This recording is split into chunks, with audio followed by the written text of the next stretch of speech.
Hello everyone, welcome to Okul, India के सबसे affordable learning platform में आप सभी लोगों का एक बार फिर से बहुत बहुत स्वागत है। हम लोग बात कर रहे हैं certificate physical and human geography bye GC Leong की, और इसके हम लोग चैप्टर नंबर 22 यानी कि 22वें चैप्टर में पहुंच चुके हैं, जो बात करेगा cool temperate western margin climate को लेकर। हमने जो पिछला चैप्टर था, चैप्टर नंबर 21, उसमें बात करी थी इसी लैटिट्यूड की, यानी कि टेम्परेट लैटिट्यूड की ही बात की थी, लेकिन वहां पर हम लोग बात कर रहे थे वार्म टेम्परेट की, और हमने बात करी थी वार्म टेम्परेट ईस्टर्न मार्जिन, जिसको हम चाइना टाइप ऑफ क्लाइमेट भी बोलते हैं। और उसमें हमने देखा कि अलग अलग लोकेशंस के हिसाब से हमने उसको 3 कैटेगरी में ब्रॉडली क्लासिफाई किया था। एक था चाइना टाइप, दूसरा था गल्फ टाइप, और तीसरा था नटाल टाइप। अब हम आगे बढ़ रहे हैं और टेम्परेट लैटिट्यूड में ही बात करेंगे, लेकिन अब हम आ जाएंगे वेस्ट की तरफ, यानी कि पश्चिम की तरफ आ जाएंगे वेस्टर्न मार्जिन पे। और अब यहाँ का जो क्लाइमेट है वो चेंज हो जाएगा कूल टेम्परेट, और इसको बोला जाएगा ब्रिटिश टाइप ऑफ क्लाइमेट। तो इस चैप्टर को हम लोग स्टार्ट करेंगे। आगे बढ़ने से पहले मैं आप सभी लोगों से एक बार फिर से रिक्वेस्ट करना चाहता हूं कि जो लोग इस कोर्स को, इस वीडियो सीरीज को फॉलो कर रहे हैं, जिनको ये पसंद आ रही है, वो ज़्यादा से ज़्यादा वीडियोस को लाइक करें, ज़्यादा से ज़्यादा शेयर करें अपने दोस्तों के साथ, कलीग्स के साथ, ताकि हमारे इन कोर्सेज का जो फ़ायदा है वो ज़्यादा से ज़्यादा लोगों तक पहुँच सके। और बाकी जो लोग चैनल पर नए हैं, जिन्होंने अभी तक हमारे चैनल को सब्सक्राइब नहीं किया है, मैं उन लोगों से भी रिक्वेस्ट करूँगा कि आप लोग चैनल को जल्द से जल्द सब्सक्राइब कर लें और बेल आइकन प्रेस करना ना भूलें, ताकि हमारी तरफ से जब भी कोई नया वीडियो पोस्ट हो तो उसका नोटिफिकेशन आप लोगों तक पहुंच जाए।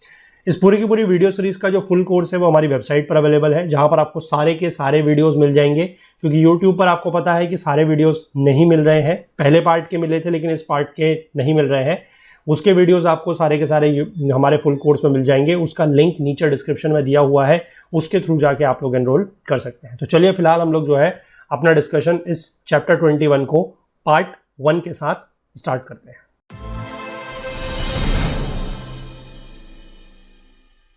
देखिए, कूल टेम्परेट है और वेस्टर्न मार्जिन क्लाइमेट है, ठीक है। तो यहां से आप 2-3 चीजें, जैसे मैं आपको रोज बताता हूं कि आप जो टाइप ऑफ क्लाइमेट है उससे ही काफी सारी चीजें समझ जाएंगे। एक तो ये कि ये टेम्परेट रीजन का होगा, यानी कि आप कह सकते हैं कि जहां हमने पिछले चैप्टर में देखा था ट्रॉपिक ऑफ कैंसर से ऊपर का, या आप कहेंगे कि ट्रॉपिक ऑफ कैप्रिकॉर्न से नीचे का। दूसरी बात है कि ये वेस्टर्न साइड की बात कर रहा होगा, और यहाँ का जो नॉर्मल, या आप कह सकते हैं जो जनरल क्लाइमेट होगा, दैट विल बी कूल, और इसको ब्रिटिश टाइप ऑफ क्लाइमेट भी बोला जाता है। तो यहां से भी आप ये बात समझ सकते हैं कि ब्रिटेन में इस तरीके का क्लाइमेट देखने को मिलता होगा। तो डिस्ट्रीब्यूशन की हम बात कर लेंगे कि कहां कहां पर इस तरीके का क्लाइमेट पाया जाता है। The cool temperate western margins are under the permanent influence of the westerlies all round the year. अब यहां पर क्या होगा, देखिए मैं आपको अगर एक जनरल थोड़ा सा डायग्राम बना के समझाऊं। दिस इज योर इक्वेटर, ये आपका ट्रॉपिक ऑफ कैंसर है, ये आपका ट्रॉपिक ऑफ कैप्रिकॉर्न है ना। तो यहां पर तो बेसिकली क्या होता है, there we have the north east trade winds, यहां पर we have the south east trade winds, है ना। This is your north east trade winds, this is south east trade winds. अब इसके बाहर अगर हम चले जाएं तो हमें पता है कि वेस्टर्लीज बहती है, और इस डायरेक्शन में बहेगी वेस्टर्लीज नॉर्दर्न हेमिस्फीयर में, और इस डायरेक्शन में वेस्टर्लीज बहेगी आपकी, इस डायरेक्शन में आपकी जो वेस्टर्लीज है वो बहेगी इन द सदर्न हेमिस्फीयर में, है ना। ऐसे ही होता है, यही चीज हमने समझी है अभी तक। तो अब क्या बोला जा रहा है कि ये टेम्परेट रीजन है। टेम्परेट रीजन मतलब आपका ये वाला लैटिट्यूड हो गया, है ना, यहां से ऊपर और यहां से नीचे। और यहां पर आप देख रहे हैं कि साल भर किस तरीके की विंड्स आपको देखने को मिल रही हैं, दे आर योर वेस्टर्लीज, है ना। चाहे आप नॉर्दर्न हेमिस्फीयर की बात कर लें, चाहे आप सदर्न हेमिस्फीयर की बात कर लें, दोनों जगह पर आपको वेस्टर्लीज ही देखने को मिलेंगी। तो यही चीज इसने यहां पर लिखी है। They are also regions of much cyclonic activity, है ना। यहां पर बहुत ज्यादा जो है आपको साइक्लोन्स वगैरह भी देखने को मिलेंगे, जो कि ब्रिटेन में काफी ज्यादा होते हैं। तो इसीलिए इसको क्या बोला जाता है, experience the British type of climate, तो इसलिए इसको ब्रिटिश टाइप ऑफ क्लाइमेट भी बोला जाता है। From Britain the climatic belt stretches far inland into the lowlands of north west Europe, है ना। मैं अभी आपको इसको अगर मैप में नीचे दिखाऊं साथ के साथ, तो जो ये वाला रीजन है पूरा का पूरा, ये आपका कहलाता है यूनाइटेड किंगडम, यानी यूके, है ना। इसमें आपका ब्रिटेन आ जाएगा, आपका आयरलैंड आ जाएगा, वो सब चीज। इसके बाद आप जैसे ही इससे थोड़ा सा इधर की तरफ को आएंगे, लैंड की तरफ को, तो ये वाला जो पूरा का पूरा रीजन है ये क्या बन जाएगा आपका, this is your nothing but north west Europe, है ना। नॉर्थ वेस्ट यूरोप आपका ये यहां पर देखने को आपको मिल जाएगा, जहां पर फ्रांस वगैरह है। तो यही चीज लिखिए कि जैसे ही हम अंदर की तरफ को आएंगे, इनलैंड आएंगे, तो हम लो land of the north western Europe पहुंच जाएंगे, जहां पर है northern and western France, Belgium, Netherlands, Denmark, western Norway and also north western Iberia. तो ये सारे के सारे आपको यहां पर देखने को मिल जाएंगे। अब there is so much oceanic influence on both the temperature and precipitation that the climate is also referred to as the north west European maritime climate. अब यहां पर देखिए मैप में, चलिए फिर से देखिए, वाटर बॉडी बिल्कुल पास में है। कौन सी वाटर बॉडी है ये ध्यान रखना है, अटलांटिक ओशन है ना। अटलांटिक ओशन से क्या होगा, हमेशा साल भर यहां से वेस्टर्लीज ऐसे करके बहती रहेगी, क्योंकि ये ट्रॉपिक ऑफ कैंसर है ना। तो ट्रॉपिक ऑफ कैंसर से ऊपर क्या होगा, आपका टेम्परेट रीजन होगा। तो यहां पर हमेशा वेस्टर्ली जो है इस डायरेक्शन से बहती रहेंगी, और वेस्टर्लीज बहेंगी कहां से, पानी से, यानी कि मैरीटाइम क्लाइमेट या मैरीटाइम इफेक्ट आपको देखने को मिलेगा। तो इसलिए इस प्रकार के क्लाइमेट को नॉर्थ वेस्ट यूरोप है ना, नॉर्थ वेस्ट यूरोप में है। और मैरीटाइम, क्योंकि मतलब मेरीन बॉडीज का या वाटर बॉडीज का इन्फ्लुएंस है, तो इसको north west European maritime climate भी बोला जाता है। तो ये तो हो गया आपके बात, आप कह सकते हैं यूरोप वाले पोर्शन की। अब अगर हम आ जाए दूसरे कॉन्टिनेंट में, that is north America. North America में मैंने आपको बताया था एक हाई रॉकीज माउंटेन है। They prevent the onshore westerlies from penetrating far inland and the British type of climate is confined mainly to the coastlands of the British Columbia. यानी कि यहां पर देखिए, जब मैंने आपको लास्ट टू लास्ट चैप्टर में जब हम लोग ग्रासलैंड्स वगैरह की बात कर रहे थे, टेम्परेट कॉन्टिनेंटल क्लाइमेट की बात कर रहे थे, तो वहां पर प्रेरीज का नाम आया था एक, है ना। प्रेरीज कहां पर पाई जाती है, नॉर्थ अमेरिका में। तो वहां पर मैंने आपको बताया था कि यहां पर किस तरीके के माउंटेन है, दे आर योर रॉकीज, है ना। यहां पर रॉकीज माउंटेन है, साउथ अमेरिका में एंडीज माउंटेन है। तो यहां पर क्या होता है कि रॉकीज माउंटेन मतलब बड़े बड़े पहाड़ियां। अब होगा तो यहां पर भी वही चीज कि वेस्टर्लीज हमेशा इस तरफ को बहेंगी, लेकिन पहाड़ बहुत बड़े हैं, माउंटेन्स काफी हाई हैं, तो उसकी वजह से जो इसका वेस्टर्न साइड है, सिर्फ वहीं पर इस तरीके का क्लाइमेट हमें देखने को मिलता है। That is your British Columbia वाला रीजन। तो ये भी क्लियर हो गया होगा। अब इसके बाद आप सर्दर्न हेमिस्फीयर में आएंगे, लेकिन सर्दर्न हेमिस्फीयर में आप एक चीज पहले मैप में भी देख सकते हैं कि ये वाला जो क्लाइमेट है वो आपको अफ्रीका में देखने को नहीं मिलेगा, क्योंकि अफ्रीका का सर्दर्न पोर्शन जो है हम पहले ही कवर कर चुके हैं, और उसमें सर्द में आप कोई जगह बची नहीं है, यानी कि टेम्परेट जोन में आप कोई जगह बची नहीं है जहां पर इस तरीके का क्लाइमेट आपको देखने को मिले। अब यहां पर किस तरीके का क्लाइमेट है, सिर्फ ये दो जगह पे, एक साउथ अमेरिका में देखने को मिलेगा थोड़ा सा, और एक आपको ऑस्ट्रेलिया के नीचे जो एक छोटा सा आइलैंड है। ये कौन सा आइलैंड है, दिस इज योर तस्मानिया, है ना, तस्मानिया आइलैंड है ये। और इसके बाद ये पूरा का पूरा आपको क्या है, न्यूजीलैंड, दैट इज न्यूजीलैंड। और उसका भी जो नीचे का पोर्शन है, जो साउथ वाला रीजन है, वहां पर आपको इस तरीके का क्लाइमेट देखने को मिलेगा, क्योंकि यहां पर जो वेस्टर्लीज हैं वो आपके इस दिशा में लगभग बहेंगी, है ना। अब यहां पर तो इसलिए नहीं है क्योंकि ये वाला रीजन हम पहले ही जो है अफ्रीका का कवर कर चुके हैं। आई होप क्लियर है। अब इसमें इसीलिए लिखा है कि the climate is experienced in southern Chile, Tasmania and most parts of the New Zealand, particularly in south island. तो चिली वाला रीजन आपका यहां हो गया, है ना, साउथ अमेरिका में। उसके बाद आपका तस्मेनिया हो गया, ये मैंने आपको दिखा दिया, जो छोटा सा आइलैंड है ऑस्ट्रेलिया के जस्ट नीचे। और इसके बाद फिर आपका ये हो गया जो न्यूजीलैंड है, वो मोस्ट ऑफ द न्यूजीलैंड, लेकिन उसका सर्दर्न पार्ट, नॉर्दर्न पार्ट नहीं रहेगा। The surrounding large expanses of water have increased the maritime nature of the climate here. तो यहां पर भी आप देख सकते हैं कि सारे के सारे जो एरियाज हैं वो वाटर बॉडीज के पास है, कोस्टल रीजन्स में है, वाटर बॉडीज के पास है।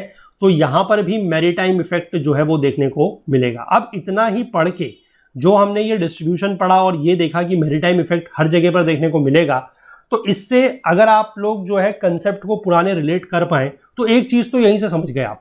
क्या समझ गए कि यहां पर बहुत ज्यादा सर्दी और बहुत ज्यादा गर्मी नहीं होने वाली है। यहां का जो क्लाइमेट रहेगा, जो मौसम रहेगा, वो लगभग आप कह सकते हैं कि माइल्ड सा रहेगा। गर्मी भी होंगी तो they will be warm summers, है ना। समर्स कैसे होंगे, थोड़ा सा वार्म होंगे, बहुत ज्यादा हॉट नहीं होंगे। और जो विंटर्स होंगी दे विल बी माइल्ड, सर्दी भी बहुत ज्यादा नहीं पड़ेगी, क्योंकि ये आप मैरीटाइम इफेक्ट से ही इतना चीज समझ सकते हैं। और ऐसा होगा, अभी आगे जाके हम लोग पढ़ेंगे, तो जो मैं बात आपको बता रहा हूं ये प्रूफ भी हो जाएगी। चलिए, तो क्लाइमेट की बात करेंगे। सबसे पहले उसमें temperature, mean annual temperatures are usually between 40 degree Fahrenheit and 60 degree Fahrenheit. तो देखिए, सर्दियों के दिनों में, विंटर्स में भी टेम्परेचर 40 डिग्री के आसपास बना हुआ है, मीन टेम्परेचर है ये। और मतलब गर्मियों में फिर इतना जा सकता है 60 के आसपास। Warmest month in London, London का जो आपको एक फिगर दिया हुआ है नेक्स्ट पेज में 148A में, वहां पर क्या लिखा है कि जो सबसे ज्यादा गर्म मतलब वार्मेस्ट मंथ है वहां पर, और जो कोल्डेस्ट मंथ है वो 40 डिग्री के आसपास है, वार्मेस्ट मंथ जो है वो 63 डिग्री के आसपास है। तो बहुत ज्यादा अंतर नहीं है, है ना। और जो एनुअल टेम्परेचर रेंज है यानी कि मैक्सिमम और मिनिमम के बीच का जो डिफरेंस है वो सिर्फ लगभग 23-24 डिग्री के आसपास देखने को मिल रहा है, जो कि इस लैटिट्यूड के हिसाब से लगभग 1 डिग्री नॉर्थ के आसपास आपका लंदन लाई करता है, तो उसके हिसाब से ये काफी कम है। Summers are in fact never very warm, है ना, समर्स जो है वो बहुत ज्यादा गर्म कभी भी नहीं होंगे। Monthly temperature of over 65 degree Fahrenheit even in mid summers are rare, यानी कि टेम्परेचर जो है वो 65 डिग्री फ़ारेनहाइट से ऊपर गर्मियों में भी देखने को नहीं मिलेगा। Heat waves as they are popularly called, that is a short spell of warm summer days are a welcome feature in such cool temperate latitudes. तो यहाँ पर थोड़ा बहुत कभी हीट वेव्स वगैरह चलती है ना, यानी कि short spells of warm summer days के समय पे, तो उस ये एक वो जो चीज़ है, वो जो हवाएं चल रही हैं, जो हीट वेव्स चल रही हैं, वो वेलकम फीचर है, क्योंकि यहाँ पर देखिए ठंडा है ना, कूल टेम्परेट लैटिट्यूड्स है, ठंडा है, तो वहां पर अगर इस तरीके की थोड़ा बहुत हीट वेव्स चलती भी है तो उससे कोई बहुत ज्यादा लोगों को परेशानी नहीं होती, क्योंकि यहाँ पर क्या है कि people do not often see enough of the sun, यहाँ पर बहुत ज्यादा सूरज देखने को नहीं मिलता है। अब climate is ideal for maximum comfort and mental alertness. अब यहाँ का जो क्लाइमेट है वो कंफर्ट के लिए बहुत अच्छा है और मेंटल अलर्टनेस के लिए भी अच्छा है। यहाँ पर जो लोग हैं वो ज्यादा लंबे समय तक काम कर सकते हैं without feeling drowsy and lethargic as they do in the tropics. जब हमने ट्रॉपिक्स की बात करी थी तो वहां पर मैंने आपको बताया था कि जो क्लाइमेट है वो बहुत ज्यादा कैसा है, ड्रेनिंग है, मतलब लोग बहुत लंबे समय तक काम नहीं कर सकते, है ना, थक जाते हैं, तो ये चीजें हैं। लेकिन यहाँ पर ऐसा नहीं है, यहाँ का जो क्लाइमेट है वो बहुत बढ़िया है, लोग लंबे समय तक काम कर सकते हैं, ड्राउजी फील नहीं करेंगे, लेथार्जिक लेजी फील नहीं करेंगे और काम बढ़िया तरीके से कर सकते हैं। तो there appears to be some direct relationship between climate and men's output of work. ये तो ऑब्वियस सी बात है कि जब आप अगर किसी ऐसी कंडीशन में हो, जिस समय आप मान लीजिए अगर आप इंडिया की बात करें, आप कभी गर्मियों के सीजन में हो, है ना, और बहुत ज़्यादा गर्मी है, मान लीजिए लाइट नहीं है, पंखा भी नहीं चल रहा है और बाहर बहुत तेज कड़ी धूप है, और आप अगर उस समय पढ़ने बैठे हुए हैं, क्योंकि आप तो अब क्या है कि यूपीएससी एस्पिरेंट है या किसी और एग्जाम के एस्पिरेंट है, तो आप तो हर समय पढ़ेंगे, है ना, चाहे गर्मी हो चाहे कुछ भी हो। लेकिन उस समय आपने एक चीज़ ज़रूर फील करी होगी कि थोड़ा सा आपको अनईजी सा ज़रूर फील होगा, है ना, पसीना बह रहा है, गर्मी लग रही है, थोड़ा सा अनईजी सा फील होगा, आप अपने माइंड को पूरी तरीके से फोकस नहीं कर पाएंगे, आपका अलर्टनेस लेवल उतना बढ़िया नहीं रहेगा, तो वो चीज़ है ना। और उसी के कंपैरिजन में अगर आप बात करें कि आप थोड़ा सा वेदर अगर अच्छा है, मौसम अच्छा है, बारिश वगैरह हो रही है या गर्मी थोड़ा सा कम है, पंखा वगैरह चल रहा है, कूलर वगैरह एसी वगैरह में आप बैठे हैं और उस समय अगर आप पढ़ रहे हैं, तो आप खुद फील करेंगे कि आपका जो फोकस है या जो मेंटल अलर्टनेस है वो काफ़ी अच्छा है। तो इसीलिए यहाँ पर ये बोला जा रहा है कि क्लाइमेट में और मेंस आउटपुट, यानी कि आदमी का जो आउटपुट है उसमें क्या है, एक रिलेशनशिप है। It is no wonder that the cool temperate regions are some of the most advanced parts of the world. अब ये सबसे ज्यादा advance parts of the world क्यों है?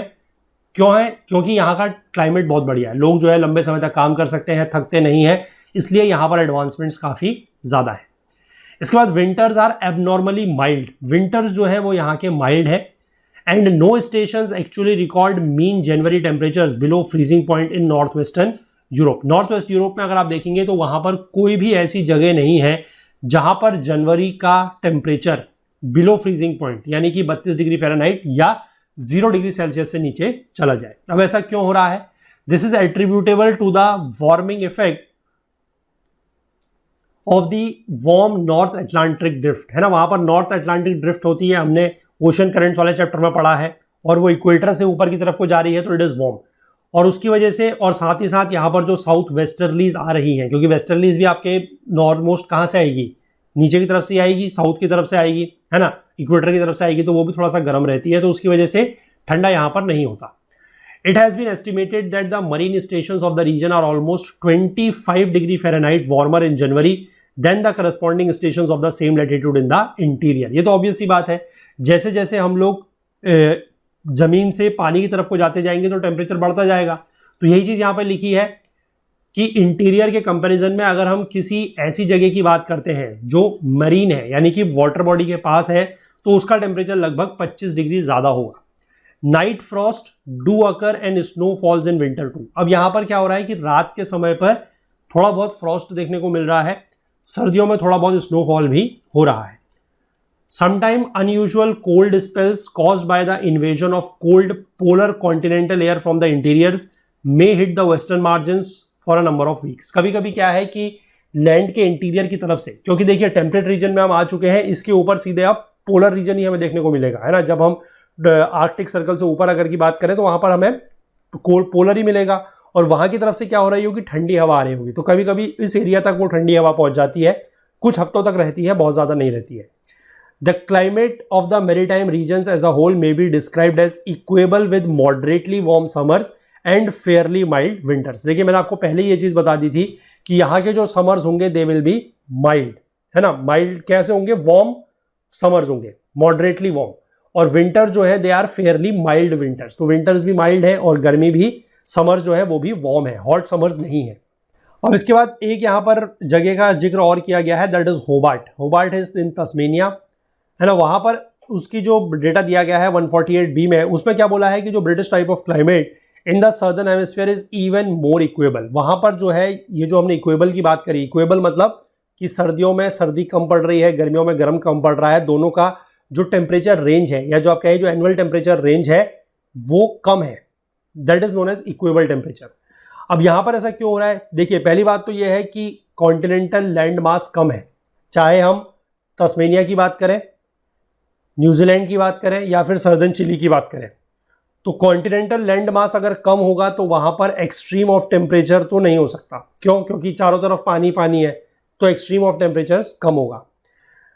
अब जो होबार्ट है इसका मिड समर का टेम्परेचर 62 डिग्री फ़ारेनहाइट से ज़्यादा नहीं है, और कोल्डेस्ट मंथ की अगर हम बात करें, वहां का कोल्डेस्ट मंथ है जुलाई। फिर से ध्यान रखेंगे, कंफ्यूज नहीं करना है, हम बात कर रहे हैं सदर्न हेमिस्फीयर की। तो सदर्न हेमिस्फीयर में विंटर हो रहा है जुलाई में, तो उस समय जो सबसे वहां का ठंडा महीना है वहां पर भी टेम्परेचर 46 डिग्री के आसपास ही रहेगा, उससे नीचे नहीं जाएगा। तो देख सकते हैं मैक्सिमम 62, मिनिमम 46, तो एनुअल रेंज आपकी बन गई लगभग 16 डिग्री फ़ारेनहाइट के आसपास, ठीक है, which is unusual for the middle latitudes. Middle latitudes में जनरली इतना ज्यादा, मतलब इतना कम टेम्परेचर रेंज नहीं होती है, लेकिन यहां पर है, और वो क्यों है, क्योंकि मैरीटाइम इफेक्ट बहुत ज्यादा है। This is in fact the average figure of for all the maritime stations in the southern continents where insularity overrides all other factors. Insularity मतलब वही कि जहां पर वाटर बॉडीज का इफेक्ट ज्यादा है ना। तो यहां पर मतलब आप अगर बात करें कि सदर्न कॉन्टिनेंट्स के जितने भी मैरीटाइम स्टेशंस हैं वहां पर यही चीज रहेगी कि समर में बहुत ज्यादा गर्मी नहीं होगी, सर्दियों में बहुत ज्यादा ठंड नहीं होगी। तो ये कॉन्टिनेंटलिटी वाला इफेक्ट जो है वो वहां पर काम नहीं करेगा, वहां पर सिर्फ मरीन बॉडीज का जो इफेक्ट है, वाटर बॉडीज का जो इफेक्ट है वो देखने को मिलेगा। तो ये तो इसने तस्मेनिया की बात बताई। अब इसने कुछ और जगहों का जिक्र भी किया है, जैसे साउदर्नली स्टेशंस ऑफ डुनेडिन। डुनेडिन या क्राइस्ट चर्च की अगर हम बात कर लें, बोथ आर इन न्यूजीलैंड। यहां पर भी annual range 15 degree, annual range 18 degree. या फिर हम बात कर लें वाल्डिविया एंड पुंटा एरेनास की, ये दोनों के दोनों हैं आपके सदर्न चिली में। यहां पर देखिए 14 डिग्री, 17 डिग्री, बहुत कम आपकी एनुअल रेंज है, यानी कि गर्मियों में बहुत ज्यादा गर्मी नहीं है, सर्दियों में बहुत ज्यादा ठंड नहीं है। ओशियनिक इन्फ्लुएंस की वजह से क्या हो रहा है कि not only keep the winters very mild but also keeps the summer cool. तो यहाँ पर ये ओशियनिक का जो इन्फ्लुएंस है, जो पानी का इन्फ्लुएंस है, वाटर बॉडीज के नियर होने की जो बात है, उससे दोनों में ही फायदा मिलेगा कि सर्दियों में बहुत ज्यादा सर्दी नहीं होगी, गर्मियों में बहुत ज्यादा गर्मी नहीं होगी। कुछ जोग्राफर्स ने इन सदर्नली आइलैंड्स को एज फेवर्ड आइल्स बोला है, which has much truth in it. Favoured मतलब जो हर तरीके की एक्टिविटीज के लिए या हर तरीके की कंडीशंस यहाँ पर काफी ज्यादा फेवरेबल है, क्योंकि सर्दी अगर बहुत ज्यादा होगी तब भी प्रॉब्लम है, गर्मी अगर बहुत ज्यादा होगी तब भी प्रॉब्लम है ना। तो यहाँ पर सारी चीजें जो है वो माइल्ड सी ही बनी हुई है, इसलिए इसको फेवर्ड आइल्स बोला गया है। अब हम बात करेंगे प्रेसिपिटेशन की। The British type of climate has adequate rainfall through out the year with a tendency towards a slight winter or autumn maximum from cyclonic sources। यानी कि यहां पर भी कोई distinct period of drought season नहीं है, कोई ऐसा सूखा वाला सीजन नहीं है, है ना। यहां पर भी थ्रू आउट द ईयर लगभग क्या हो रही है, बारिश हो रही है। और विंटर के समय पे या ऑटम के समय में थोड़ा बहुत मैक्सिमम हो सकता है, और वो है साइक्लोन की वजह से, साइक्लोनिक सोर्सेज की वजह से। Since the rain bearing winds come from the west, the western margins have the highest rainfall. क्योंकि रेन बियरिंग विंड्स यहां पर कौन सी है, वेस्टर्लीज, है ना। और वेस्टर्लीज जो है वो वेस्टर्न मार्जिन की तरफ को आएंगी, तो वेस्टर्न साइड में जो है सबसे ज्यादा बारिश होगी। और जैसे जैसे कॉन्टिनेंट के अंदर की तरफ को हम जाते जाएंगे लैंड में ईस्टवर्ड, तो वहां पर क्या होगा, बारिश कम होती चली जाएगी, जो अमाउंट है वो डिक्रीज करती चली जाएगी with increasing distance from the sea. Though both the coated station जो हमने यहां पर बात करी, लंदन और होबार्ट, यहां पर 24 इंच की प्रेसिपिटेशन होता है एक साल में, जो एक्चुअल अमाउंट है वो वेरी करता है एक जगह से दूसरी जगह के हिसाब से। मतलब ऐसा नहीं है कि हर जगह 24 इंच ही होगा, यहाँ पे 2 जगह 24 इंच है, जैसे जैसे अंदर की तरफ को बढ़ते जाएंगे वहां पर और कम होता जाएगा। अब इसके साथ ही साथ जो रिलीफ है that can make great differences in the annual amount. Relief मतलब कि कहीं पर प्लेन एरिया है, कहीं पर पहाड़ वगैरह है, तो उसकी वजह से क्या होगा कि अलग अलग जगहों पर एनुअल अमाउंट ऑफ रेनफॉल जो है वो अलग अलग हो सकता है। जैसे एग्जांपल के तौर पर अगर हम बात करें तो western slope of the southern Alps of south island of New Zealand, वहां पर 200 इंच तक की बारिश हो रही है ना। Southern Alps of the south island का जो ये वाला रीजन है वेस्टर्न स्लोप, क्योंकि वेस्टर्न तरफ से ही वेस्टर्लीज आएंगी तो वहां पर ज्यादा बारिश हो रही है। ठीक है, कैसी बारिश है? 200 इंच तक की। और ये भी ज्यादातर देखिए ओरोग्राफिक है। ओरोग्राफिक का मतलब वही है कि जब बारिश मतलब हवाएं आ रही हैं और बीच में पहाड़ अगर आएगा तो फिर ओरोग्राफिक रेनफॉल होगी, है ना। और उसी के दूसरे तरफ अगर हम बात करें, उस पहाड़ी की अगर हम दूसरी तरफ की बात करें जो ईस्टर्न स्लोप होगा, जो कि कैंटरबरी प्लेन्स है, वहां पर रेन शेडो एरिया बन जाएगा। वहां पर सिर्फ और सिर्फ 25 इंच के आसपास ही बारिश होती है। इसके बाद अगर हम बात करें ब्रिटेन में, तो वहां पर को जो लेक डेजर्ट वाला रीजन है वहां पर 100 इंच तक की बारिश होती है। और ईस्ट एंग्लिया यानी कि जो ईस्टर्न साइड में पड़ेगा वहां पर सिर्फ 24 इंच बारिश हो रही है। तो रिलीफ का भी जो रोल है वो यहां पर काफी ज्यादा देखने को मिल रहा है। It is therefore difficult to say how much annual rainfall is typical of the British type of climate. तो ये कह पाना मुश्किल है कि ब्रिटिश टाइप ऑफ क्लाइमेट की एनुअल रेनफॉल कितनी है, क्योंकि कहीं पर बहुत ज्यादा हो रही है, कहीं पर बहुत कम हो रही है। लेकिन फिर भी हम ये क्या मान के चलेंगे, हम लो लैंड रीजन्स में जितनी बारिश होती है उसी को मान के चलेंगे। हम रिलीफ का यहाँ पर मतलब रिलीफ को हम ये मानेंगे कि रिलीफ की वजह से जो इफेक्ट पड़ रहा है वो एक्सेप्शनल है, वो हर जगह पर उसको हम लेकर जनरलाइज नहीं कर सकते, है ना। लगभग तो यहाँ पर 20 से 40 इंच तक की बारिश होती है हर साल। अगर हम बात कर लें पेरिस की, है ना, पेरिस इज इन फ्रांस, तो वहां पर 23 इंच बारिश है। डबलिन की बात कर लें, Dublin is in your Ireland, वहां पर 28 इंच के आसपास बारिश है। सियाटल की बात कर लें तो 33 इंच, डुनेडिन की बात कर लें तो 37 इंच। तो इतनी ही लगभग यहाँ पर बारिश हो रही है। और ध्यान आपको क्या रखना है कि जो वेस्टर्न कोस्टल स्टेशंस हैं वहां पर ज्यादा बारिश होगी, क्योंकि बारिश हो रही है वेस्टर्लीज की वजह से, ये ध्यान रखेंगे। ठीक है, इसके बाद वैंकूवर की अगर हम बात करेंगे तो यहां पर 60 इंच तक की बारिश होती है। बर्जन की बात करें 84 इंच है। वाल्डेविया की बात करें तो 105 इंच। अब यहां पर ज्यादा क्यों हो रही है? क्योंकि ये हाईलैंड स्टेशन है ना, इसीलिए यहां पर थोड़ा सा ओरोग्राफिक रेनफॉल वगैरह है वो ज्यादा होगी और इसलिए ज्यादा बारिश हो रही है। अदरवाइज जनरली अगर हम मान के चलें तो बारिश लगभग 20-30 के आसपास, 40 के आसपास, इससे ज्यादा नहीं होगी। इसके बाद सीजन्स की अगर हम बात करें तो as in other temperate regions there are 4 distinct seasons in the British type climate. तो ब्रिटिश टाइप के जो क्लाइमेट है उसमें हमें 4 डिस्टिंक्ट सीजन देखने को मिलेंगे। विंटर के जो महीने होते हैं उस समय थोड़ा बहुत स्नोफॉल हो सकता है, लाइट स्नोफॉल है, बहुत ज्यादा नहीं है। Normally only of short duration, है ना, वो भी शॉर्ट ड्यूरेशन का होगा। क्यों? क्योंकि यहाँ का जो वेदर है वो कंपैरेटिवली क्या है, माइल्ड है। मैंने बताया गर्मी है ना, नॉर्थ अटलांटिक ड्रिफ्ट बह रही है, साथ ही साथ वेस्टर्लीज बह रही हैं, तो उसकी वजह से यहाँ पर बारिश हो सकती है, बर्फ पड़ सकती है, लेकिन कम। लेकिन अगर हम हाईलैंड्स की बात करें, जब हम ब्रिटिश टाइप ऑफ क्लाइमेट की बात कर रहे हैं तो जनरलाइज्ड में हम लो लैंड एरियाज की बात कर रहे हैं। अब अगर हम हाईलैंड्स की तरफ को चले जाएं, मतलब ऊंचाई वाले इलाकों में, जैसे स्कैंडिनेवियन माउंटेन्स या फिर अमेरिका के जो रॉकीज माउंटेन है, वहां पर स्नोफॉल काफी ज्यादा होगा, हैवी स्नोफॉल होगा। And that feeds the mountain glaciers that move down the valleys. और वहां के ग्लेशियर्स के लिए वो एक इंपॉर्टेंट सोर्स है ना, क्योंकि ग्लेशियर्स क्या है, बर्फ, और बर्फ कहां से आएगी जब तक स्नोफॉल होगा ही नहीं। तो इसीलिए वो ग्लेशियर्स के लिए क्या करते हैं, ग्लेशियर्स को फीड करते हैं। विंटर के समय में यहां पर क्या होगा, winter is the season of cloudy skies. Winter में यहां पर बादल लगे रहेंगे। सुबह के समय पे आपको फॉग या मिस्ट देखने को मिल सकता है। And many rainy days from the passing depressions. और जो डिप्रेशंस वगैरह हैं, जो लो प्रेशर के रीजन्स बनेंगे, एरियाज बनेंगे, उनकी वजह से बारिश भी हो सकती है। अगर समुद्र के पास हम चले जाएं तो वहां पर गेल्स देखने को मिलेंगी। गेल्स मतलब बहुत तेज हवाएं जो है वो चलती है। And they can be dangerous for shipping. और शिप्स वगैरह के लिए वो काफी ज्यादा नुकसानदायक या डेंजरस हो सकती है। इसके बाद स्प्रिंग आ जाएगा। तो spring is the driest and the moist refreshing season when people emerge from the depressing winter to see everything coming green again, है ना। विंटर आया, विंटर के बाद आ जाएगा स्प्रिंग। तो स्प्रिंग में ड्राइएस्ट सीजन है, हालांकि मतलब बारिश वगैरह नहीं है, लेकिन ये सबसे ज्यादा रिफ्रेशिंग सीजन है। क्यों? क्योंकि जब विंटर में बारिश हो रही थी या मौसम अच्छा नहीं था, क्लाउड्स वगैरह थे, फॉग वगैरह था, तो उससे लोगों के मन में थोड़ा सा डिप्रेशन आएगा, है ना। और डिप्रेशन से वो फिर जब सब कुछ, ये स्प्रिंग आना शुरू होगा, वसंत ऋतु आएगी, जब नए नए पेड़ वगैरह उगने शुरू होंगे, उनमें नए नए पत्ते आने शुरू हो जाएंगे, सब कुछ ग्रीन होना, हरा होना शुरू हो जाएगा, तब क्या हो जाएगा कि लोग जो है वापस से खुश हो जाएंगे। अब इसके बाद हो जाएगा लॉन्ग सनी समर। इसके बाद क्या हो जाएगा कि गर्मी आ जाएंगी, है ना, लंबे लंबे दिन हो जाएंगे, सनी हो जाएगा, सूरज आ जाएगा। तो जो सन बेथर्स हैं, यानी कि जो सन बात करना चाहते हैं, जो पिकनिक मनाना चाहते हैं या जो साइट सीइंग वगैरह में जाना चाहते हैं, they are out in the open to enjoy themselves. अब वो भी देखिए गर्मियों के दिनों में क्यों जा रहे हैं, क्योंकि गर्मी मैंने आपको पहले ही बताया कि दे आर वार्म, है ना, समर जो है वो बहुत ज्यादा गर्म नहीं है, they are not hot, they are warm summer, तो इसलिए लोग जाके फिर एंजॉय कर सकते हैं। With the roar of the gusty winds and the fall of golden leaves, autumn is ushered in. अब इसके बाद क्या होगा कि समर भी चले गए, उसके बाद फिर गस्टी विंड्स मतलब हवाएं वगैरह चलेंगी काफी ज्यादा, और गोल्डन लीव्स जो है, गोल्डन लीव्स मतलब जब पत्ते थोड़ा सा पीले से हो जाते हैं, है ना, येलो कह सकते हैं, ब्राउन कह सकते हैं, जब वो पत्ते गिरने शुरू होंगे तब क्या आ जाएगा, पतझड़, ऑटम आ जाएगा। और उसके बाद ये फिर पूरा का पूरा साइकिल इसी तरीके से रिपीट होगा कि ऑटम रहेगा, फिर विंटर आएगा, फिर स्प्रिंग, फिर समर, तो ऐसे ही ये चलता रहेगा। तो this type of climate with its 4 distinct seasons is something that is conspicuously absent in the tropics. यानी कि ये जो क्लाइमेट है, जिस तरीके का ये क्लाइमेट है जहां पर हमें 4 डिस्टिंक्ट सीजंस अलग अलग देखने को मिल रहे हैं, इस तरीके का क्लाइमेट हमें ट्रॉपिक्स में देखने को नहीं मिलता।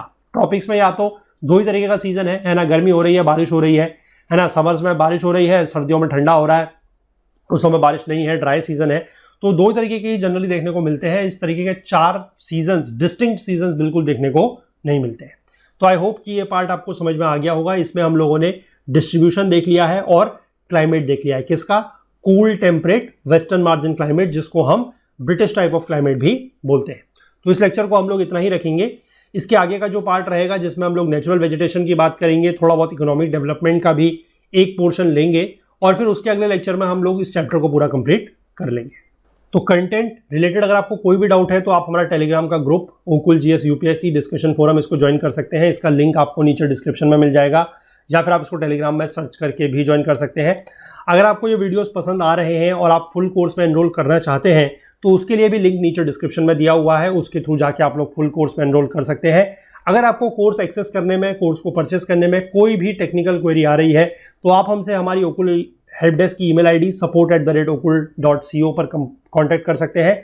आप अपने फीडबैक्स या सजेशंस हमें social media platforms Facebook, Instagram, LinkedIn या ट्विटर के थ्रू भी हम तक पहुंचा सकते हैं। तो चलिए मिलेंगे अगले लेक्चर में, तब तक के लिए अपना बहुत बहुत ध्यान रखिएगा। Please do take care of yourself. Thank you, have a nice day, bye bye.